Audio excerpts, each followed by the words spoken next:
mendengar nama Nabi Muhammad, tapi kita tidak bersolawat kepada Nabi Muhammad Sallallahu Alaihi Wasallam. Yang dirahmati Allah Subhanahu Wa Taala, ada cerita yang sangat unik. Suatu waktu baginda Rasulullah SAW lagi berjalan dengan Imam Ali karramallahu wajhah. Lalu tak lama kemudian ada seekor lebah. Kata baginda Nabi Muhammad SAW, wahai Ali, ikuti lebah itu dan ambillah madu daripada lebah itu tersendiri. Lalu itu lebah yang nyamperin Nabi diikuti oleh Imam Ali karramallahu wajhah sampailah kepada sarangnya. Tekan sampai kepada sarangnya, diambillah madunya oleh Imam Ali karramallahu wajhah. Lalu diberikanlah kepada Nabi Muhammad Sallallahu Alaihi Wasallam.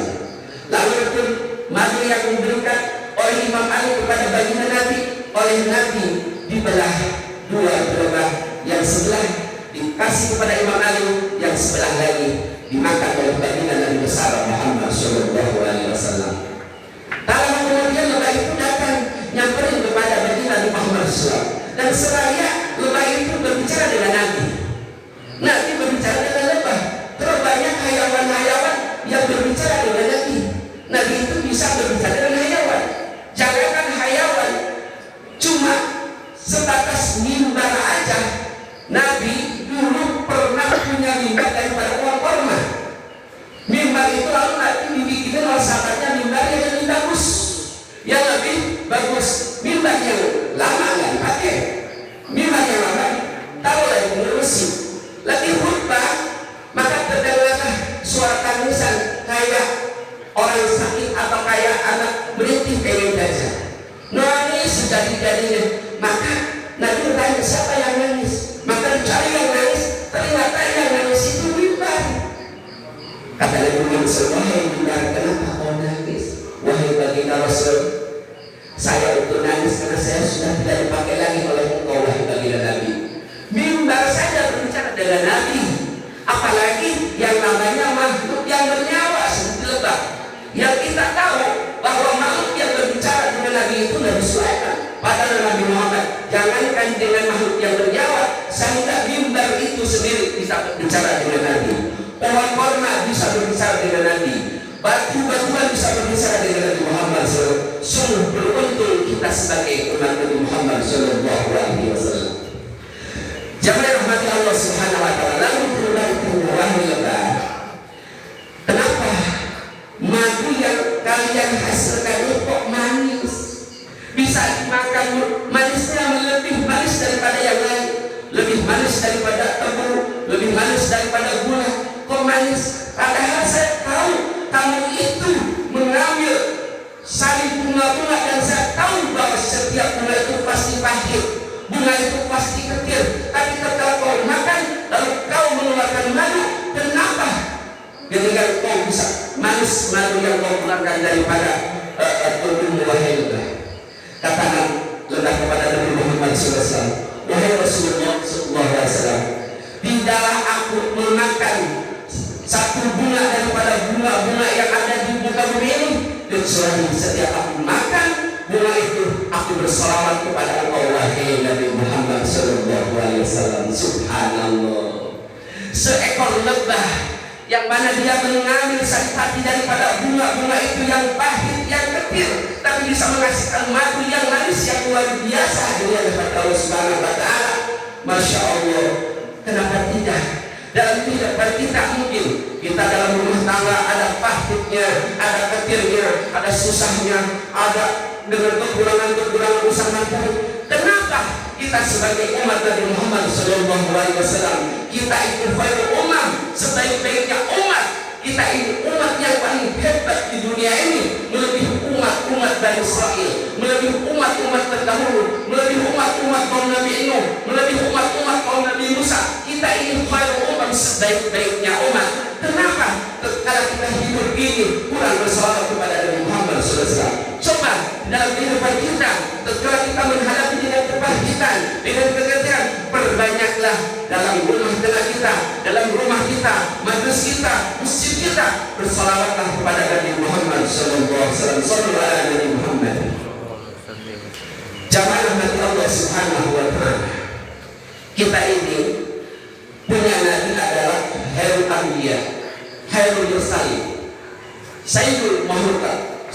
Mursalin, Sayyidul Anbiya. Kita ini punya nabi, tatkala dijajarkan dengan para nabi gelarnya Sayyidul Anbiya. Tatkala dijajarkan dengan semua rasul Sayyidul Mursalin. Tatkala dijajarkan dengan seluruh makhluk gelarnya Sayyidul Makhluk. Tatkala kita punya nabi Sayyidul Mursalin, Sayyidul Anbiya, Sayyidul Makhluk, maka kita yang hadir di tempat yang mulia ini, maka kita ini adalah Sayyidul Ummah, rajanya umat. Jangan rahmati Allah Subhanahu wa ta'ala. Kita ini harus bangga menjadi umat Nabi Muhammad. Kita ini beruntung tidak pernah meminta kepada Allah kita dijadikan umat Nabi Muhammad. Nabi Adam, jangan rahmati Allah Subhanahu wa ta'ala, ilmi, tapi ilmu positif, bukan ilmu negatif. Karena ada ilmu positif, ada ilmu negatif. Nabi Adam iri kepada umat Nabi Muhammad SAW, bukan kepada Nabi Muhammad lagi, kepada umat Nabi Muhammad. Di dalam kitab Tanbihul Ghafilin karangan Imam Abu Samarqandi halaman 189, di dalam kitab As-Sahihat karangan Syekh Nawawi, Syekh Muhammad Nawawi Tanah Banten, yang mana Wahukiyah, dalam kitab Tanbihul Ghafilin Wahukiyah, bahasanya dalam kitab As-Sahihat Wahukiyah, tapi dalam kitab Tanbihul Ghafilin Wahukiyah anna Adam alaihi salatu wassalam, sesungguhnya Nabi Adam alaihi salatu wassalam, Masya Allah, kita tahu Nabi Adam itu adalah Abul Bashar, bapaknya manusia. Jadi bapak kita ini hadirin, orang tua kita ini Nabi. Nah, Nabi Adam alaihi salatu wassalam, Abul Bashar, bapaknya manusia, Masya Allah. Tetapi Masya Allah, Nabi Adam ini kepada umat Nabi Muhammad SAW. Kenapa? Anak Adam, sesungguhnya Nabi Adam alaihissalam ini kepada Nabi Muhammad. Kenapa? Karena umat Nabi Muhammad Allah beri arba'a karamatin, Allah beri 4 kemuliaan buat umat Nabi Muhammad. Buat kita ini yang hadir di tempat yang mulia ini, sampai-sampai kita diirikan oleh Nabi Adam alaihi salatu wassalam. Yang pertama kata Nabi Adam alaihi salatu wassalam, kenapa? Inna qabula taubati kana di Makkah. Aku dulu pernah terpeleset dalam dosa. Awas, Nabi itu tidak pernah maksiat karena Nabi maksum. Sebagaimana Nabi masuk dan juga para wali itu mahfuz. Apa sih kalau memang maksum? Mananya masuk ini seperti ini. Jadi kita punya ayam, supaya masuk logika kita nih. Punya ayam kita ditanami di kurungan, di kurungan, ditaruh di dalam kurungan. Pasti ayam itu mau makan dikasih, mau minum dikasih, karena ada di dalam kurung. Jadi ayam itu tidak bisa kemana-mana, karena kita yang ngurung. Begitu juga para anbiya, para rasul adalah maksud. Jangan sangka Nabi Adam itu berbuat maksiat. Kalau wali itu mahfuz, ayamnya tidak dari kurungan, tapi diikat. Tetap kalau ayam diikat, bagaimana kita yang ngaturnya seperti itu? Allah Subhanahu wa ta'ala. Jadi benar-benar para nabi maksud, para wali mahfuz, dijaga oleh Allah Subhanahu wa ta'ala untuk dengan berbuat maksiat. Cuma beda, kalau Allah Ta'ala menjadikan seorang jadi nabi, jadi rasul, dari sebelum lahir, sudah lahir sampai wafat, dia tidak pernah berbuat maksiat. Tapi kalau Allah memang seseorang mau dijadikan wali, seseorang itu mau dijadikan wali, kadang-kadang sebelum Allah angkat jadi walinya, orang itu terkadang sebelum diangkat jadi walinya, dia berbuat maksiat. Bagaimana seorang pemimpin kita Amirul Mukminin Umar bin Khattab sebelum masuk Islam, bagaimana dia Masya Allah ganasnya kepada orang-orang Islam, tapi sesudah dia masuk Islam begitu membelanya terhadap Islam. Allahumma shalli wa sallim wa barik alaihi. Hadirin mati Allah Subhanahu wa ta'ala. Kata Nabi Adam, inna qublat taubati kana di Makkah. Sesungguhnya diterima taubatku di Mekah. Sedangkan wa ummatu Muhammad, umat Nabi Muhammad sallallahu alaihi wasallam, ya Rasulullah, dia bermaksiat kepada Allah Subhanahu wa ta'ala lalu dia tobat kepada Allah, maka diterima tobatnya fi kulli makanin. Di mana saja kita bertobat kepada Allah Subhanahu wa taala, tobat kita saya akan diterima oleh Allah Subhanahu wa taala. Bagaimana Nabi Adam alaihi wasallam, dia diturunkan di Hindia, lalu ketika dia harus diterima tobatnya di Mekah, maka dia harus jalan ke Mekah. Siti Hawa Allah Taala di surga, diturunkan di surga, turun di Jeddah, ketemulah di Bukit Arafah, ketemunya udah ratusan tahun. Maka Nabi Adam alaihi wasallam jalan dengan Allah Subhanahu wa taala 100 mulai setahun, 10 tahun, 100 tahun, 200 tahun, 300 tahun bertobat kepada Allah Subhanahu wa taala di tempat yang bukan Mekah, tidak diterima tempatnya oleh Allah Subhanahu wa taala. Tapi bagaimana dengan Nabi Muhammad dan dari umat Nabi Muhammad? Kita sebagai umat Nabi Muhammad, di mana saja kita mau bertobat kepada Allah, asal dengan taubat nasuha, maka tobat kita diterima oleh Allah Subhanahu wa taala. Yang kedua, Nabi Adam ini kenapa? Ini kuntu ladisan, kata Nabi Adam, aku dulu pakai pakaian surga, tapi pada masa itu, maka sewaktu aku bermaksiat kepada Allah, Nabi Adam merasa diri bermaksiat, walaupun itu bukan maksiat. Pada masa itu, sewaktu aku bermaksiat kepada Allah Subhanahu wa taala, maka aku diterajang oleh Allah Subhanahu wa taala. Sewaktu Nabi Adam alaihi wasallam dengan umi kita Ibu Hawa ada di surga, Allah Ta'ala, wahai Adam, apa saja yang ada di surga halal buat kita berdua, wahai Adam dan Hawa, ila syajarah, kecuali pohon ini, wala taqrabah hadhihi syajarah, jangan kau makan ini, kalau jangankan untuk dimakan, didekatin aja enggak boleh, kata Allah Subhanahu wa taala. Tapi Nabi Adam alaihi wasallam karena dengan godaan si Hawa, digoda juga sama iblis, akhirnya terpeleset saat itu, masya Allah, akhirnya dikeluarkan ketika di surga, masya Allah. Waktu dia makan buah holi, dia pakai pakaian surga, pakai pakaian kerajaan, pas makan buah holi, baru sampai tenggorokannya, maka seluruh pakaiannya yang nempel di badan Nabi Adam merocot keluar serangan, masya Allah, jamaah Allah Subhanahu. Tapi umat Nabi Muhammad, ya Rasulullah, umat Nabi Muhammad, kita maksiat kepada Allah Subhanahu wa taala, malah dalam waktu maksiatnya kita ranjang murah, tetapi Allah tidak mencopot pakaian kita. Makanya beruntunglah kita jadi umat Nabi Muhammad sallallahu alaihi wasallam. Jamaah rahmati Allah Subhanahu wa taala.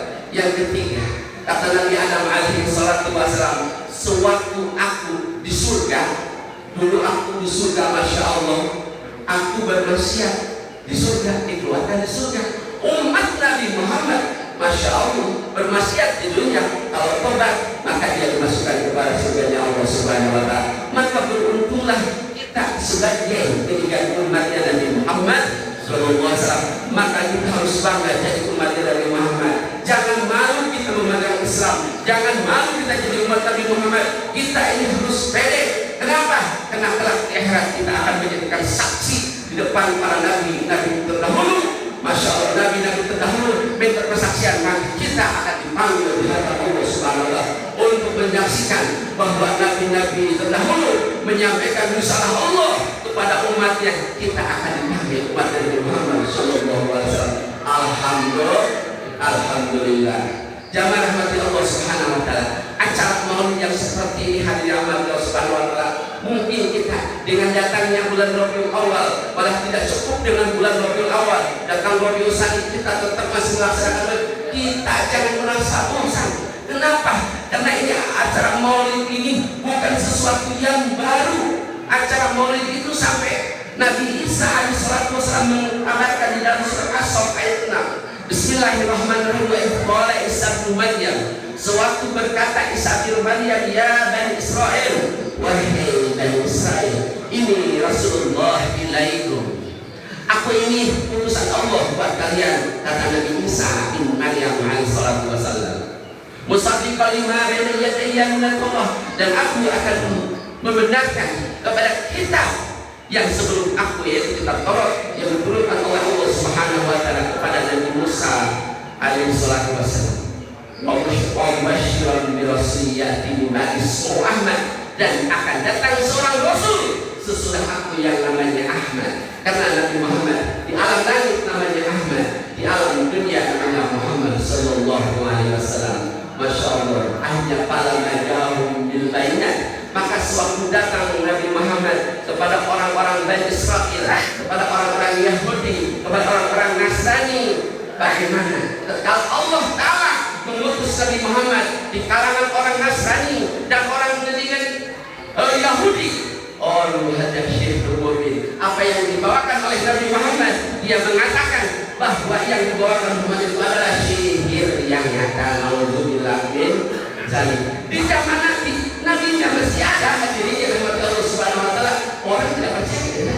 Yang dibawakan Nabi adalah sihir, yang dibawakan Nabi ilmu santet, yang dibawakan Nabi ilmu dukun. Nabi-nya dibilang tukang sihir, ilmunya yang disampaikan kepada sahabat-sahabatnya adalah ilmu sihir. Nauzubillah subhanallah. Zaman dulu Nabi-nya masih ada orang yang mengaku Nabi, namanya Musa al-Kadzab. Musa al-Kadzab itu adalah seorang dengan manusia, Nabi palsu yang mengaku Nabi Muhammad, yang mengaku Nabi Muhammadnya masih ada di saat itu. Zaman Nabi Allah Subhanahu wa taala. Maka kita jangan menjadi aneh, terkudu aneh. Zaman sekarang ada orang yang mengaku jadi Nabi, ada orang yang mengaku Imam Mahdi, malah ada orang yang mengaku malaikat Jibril, malah ada orang juga yang mengaku Tuhan. Dan lucunya, hadirin Allah Subhanahu wa taala, di Indonesia jualan apapun juga pasti laku. Masya Allah. Sekarang ada orang ngomongnya bisa, itu ada orang bisa berbicara dengan semut. Inama kalibah matanda itu sekarang ada orang yang bisa ngomong dengan semut, bisa manggil malaikat. Masih ada juga pengikutnya. Masya Allah. Jangan aneh. Zaman dulu nabinya masih ada orang yang ngaku nabi. Paham sampai sini? Masya Allah, luar biasa. Aneh-aneh di kita ini jadi aneh. Dan Masya Allah ada pengikut. Betul apa? Ada orang bisa ngomong dengan semut. Padahal kalau kita pengen jadi wali, nggak usah bisa ngomong sama semut, nggak usah. Kita ini injak awal Allah. Kalau kita pengen jadi wali Allah, gampang, nggak usah. Kita bisa bahasa semut, bahasa si Mama Proyek bahasa apa? Suryani, nggak usah. Kita ini kalau pengen jadi wali, kita punya sifat seperti sifat wajah. Bagaimana wajah? Di wajah ini jam 9 bertengkar, setengah 10 udah baikan. Kalau orang udah bisa punya sifat kayak titik, kayak wajah, itu seperti pengen Allah jadi wali. Allah angkat jadi wali. Kalau kita ini punya sifat kayak sifat akal, kayak sifat wajah, enggak ada sifat dendam dengan manusia, apalagi kita dengan orang Islam, apalagi dengan orang Muslim, hatta kita dengan orang non Muslim, kita tidak boleh punya sifat dendam. Apalagi orang kafir yang kafir zimmi, kafir muahid, kafir mustakmin, hatta kafir haram juga. Kalau bukan kepentingan agama, kita tidak boleh punya sifat dendam. Apalagi kita dengan orang Islam, dengan orang beriman. Waduh, ini luar biasa. Innamal mu'minuna ikhwatun. Sesungguhnya orang mukmin itu adalah saudara kita. Jangan sampai kita sama saudara kita mengkafirkan dia dengan seseorang. Apalagi sudah tahu seseorang itu orang-orang yang mulia, lalu kita kafirkan, sebutkan jahanam, ahli neraka. Apakah kita orang mukmin, orang muslim? Siapa kita ini? Kok sampai beraninya orang-orang yang sudah kita tahu bahwa orang itu mulia sampai dibilang jahanam? Ini bilang subhanallah, tidak boleh. Acara besar itu tidak boleh begitu. Bagaimana satunya Nabi Muhammad SAW? Nabi Muhammad diutus dalam dunia ini bukan untuk mengajarkan kita kata, bukan mengajarkan kita untuk bertani, bukan mengajarkan kita untuk membangun bangunan yang megah. Karena zaman itu disebut dengan zaman jahiliyah. Bukan orang tidak tahu tentang dagang, bukan orang tidak tahu tentang bercocok tanam, Bukan orang tidak tahu dengan cara bagaimana membangun bangunan yang megah. Tetapi zaman jahiliyah saat itu pasrah, orang tidak mengenal Tuhannya. Bagaimana Nabi Muhammad SAW, akhlaknya Nabi Muhammad. Karena Nabi Muhammad sampai tersebar ke seluruh dunia ini karena dengan akhlaknya sesuai dengan sabdanya, innama bu'istu liutammima makarimal akhlak. Sesungguhnya aku pakai ada inna yang ada illa wa innama masyaallah innama bu'istu liutammima makarimal akhlak. Sesungguhnya pasti aku diutus untuk menyempurnakan akhlak manusia. Kenapa? Karena di saat itu manusia akhlaknya sudah hancur, sudah becah. Kelakuannya seperti hayawan, kelakuannya seperti Yahudi, seperti Nasrani. Yahudi tidak mengenal dengan agamanya. Yahudi tidak mengenal dengan Tuhannya saat itu. Hadirat Allah Subhanahu. Nabi diutus oleh Allah Subhanahu Wa Taala untuk menyempurnakan akhlak. Yuk kita keluar dari tempat yang mulia ini. Gerbol, bawa berkatan ke rumah kita akhlaknya Nabi Muhammad. Bagaimana Nabi Muhammad dengan istrinya? Bagaimana Nabi Muhammad dengan anaknya? Bagaimana Nabi Muhammad dengan saudaranya? Bagaimana Nabi Muhammad dengan temannya? Itu dijelaskan oleh para ulama di dalam kitab Muhammad Samad Muhammadiyah. Akhlaknya Nabi Muhammad begitu luar biasa. Malah suatu waktu ini akhlak Nabi Muhammad SAW ada satu cerita yang sangat unik menurut saya. Nabi Muhammad lagi duduk dengan para sahabatnya, lalu ada lagi jalan dengan para sahabatnya, lalu ketemu nenek-nenek, itu nenek-nenek, masya Allah, bawaan sekurang selama angka itu, pindah mau kemana? Ini saya sedang mau pindah ke bukit sana. Ini aku mau tahu ya? Iya. Saya bantu, dibantu oleh Nabi Muhammad. Mana dibawa? Terus sahabat yang berbawa. Jalanlah Nabi Muhammad dengan sahabatnya. Ikuti nenek-nenek itu mau pindah. Nenek-nenek itu mau pindah. Masya Allah luar biasa. Itu nenek-nenek di jalan ngomel. Pemuda yang tampan, pemuda yang ganteng. Nenek wasiat kepada engkau, kepada kamu dan teman-teman kamu. Awas kamu, engkau jangan terbawa kata-kata mengalami Muhammad. Eta Muhammad ngajak jelema ditah ibadah kahiji Tuhan. Cacak ibadah Tuhan nasa global oge geuningan nyatana teu awur we jelema teh kaurus. Omong Tuhan ini ente betul-betul Muhammad. Sapanjang jalan eta dinuju bantu panggil bawa Kanjeng Rasul ngagorekeun Nabi Muhammad sallallahu alaihi wasallam. Masyaallah. Lewat satu bukit sampai dua bukit sampai turun, akhirnya sampailah kepada tempat tujuan yang mulia. Di situ ada rumah bubur, tinggallah nenek di situ. Ya nanti terus mau pulang. Kata nenek jangan dulu, wahai pemuda yang tampan. Saya mau jadiin air. Air itu jadi ngambil air. Sudah ngambil air. Lalu nenek itu bertanya, wahai pemuda yang baik hati, wahai pemuda yang tampan, siapa namamu, siapa kekasihmu? Kata Nabi Muhammad, aku Muhammad. Dan ini adalah sahabat-sahabatku. Eta nenek-nenek utarikan wabah itu dan seperti jalan yang boleh dengan Nabi, masya Allah SAW. Eta nenek-nenek langsung sadar, ucapkan asyhadu an la ilaha illallah wa asyhadu anna Muhammadar Rasulullah SAW. Kenapa? Karena melihat akhlaknya Nabi Muhammad SAW. Orang muslimnya dengan kita mengedepankan akhlak, maka itu orang itu jadi cinta kepada kita, jadi teman kita, jadi sahabat kita. Inilah satu teladan Nabi Muhammad SAW yang patut kita teladani, yang patut kita contohi, yang patut kita ikuti. Karena Nabi Muhammad tidak ada sosok manusia di muka bumi ini yang sempurna akhlaknya, yang sempurna bentuk tubuhnya, yang sempurna segalanya kecuali Nabi Muhammad SAW. Nabi Muhammad adalah manusia yang sempurna, bukan Tuhan. Nabi Muhammad itu bukan Tuhan. Beda dengan orang-orang Nasrani yang memutuskan Nabi Isa sebagai ibnullah, anak Allah. Tapi kita walaupun bagaimanapun Nabi Muhammad bukan Tuhan, tapi makhluk yang sangat sempurna. Sampai sempurnanya Allah Ta'ala mengabadikan dalam Al-Quran, wa innaka la'ala khuluqin azim. Wahai wa innaka la'ala khuluqin azim. Sesungguhnya engkau Muhammad yang ditunggu mempunyai akhlak yang sangat agung, akhlak yang sangat tinggi, akhlak yang sangat besar. Bukan wa innaka la'ala khuluqin karim, bukan, tapi la'ala khuluqin azim. Kalau sudah hadir, masya Allah, kita mau limpahkan apalagi dengan akhlaknya Nabi Muhammad. Sehingga para ulama-ulama memberikan madah, memuji kepada Nabi Muhammad.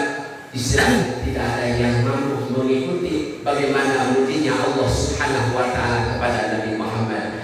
Inilah yang bisa saya sampaikan. Mudah-mudahan bisa bermanfaat buat saya sendiri dan semuanya. Mudah-mudahan bisa bermanfaat, dan mohon maaf atas segala kekurangan. Terima kasih atas segala perhatian. Mohon maaf atas segala kekurangan. Wassalamualaikum warahmatullahi wabarakatuh.